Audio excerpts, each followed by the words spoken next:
Une fois que vous avez compris votre client, vous allez devoir déterminer les priorités de votre supply chain. Donc là, il y a deux mots à retenir. Ça va être efficace ou réactif. Alors, c'est deux visions qui sont complètement différentes.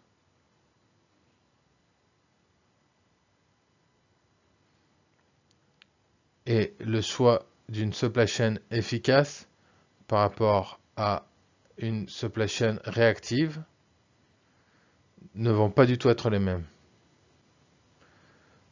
Donc, dans le cas d'une supply chain réactive, la priorité, ça va être de livrer son client très vite.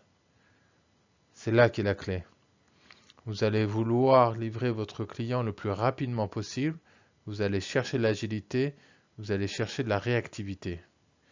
Ça vous permet de répondre à une large gamme de demandes des clients, mais ça va vous obliger à respecter les cycles de livraison les plus courts possibles, puisque vous êtes probablement sur un marché dans lequel le client veut son produit le plus vite possible. Ça vous oblige à mettre en place une structure supply chain qui répond à une réactivité. Et la réactivité, ça a un coût. Donc, le modèle de supply chain réactif est plus adapté à un produit de haute valeur ajoutée ou très innovant. Pour se positionner, il faut faire un choix entre réactivité élevée mais coût élevé.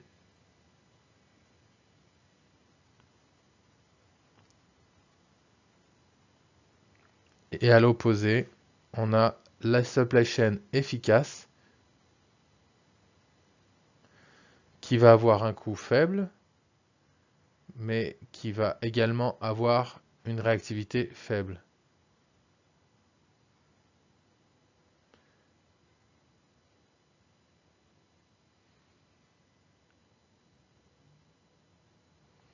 Et donc, qu'il y ait une structure qui va vous permettre de livrer vite, ça va vous coûter plus cher, mais généralement c'est un prérequis pour pouvoir conserver vos clients.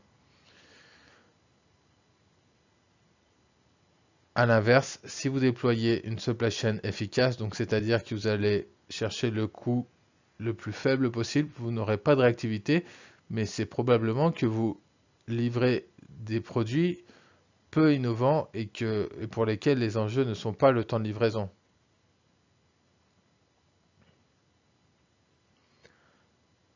Donc il y a deux visions de la supply chain, c'est efficace ou réactif, et le fait de se positionner va vous permettre de déployer des solutions qui ne sont pas les mêmes.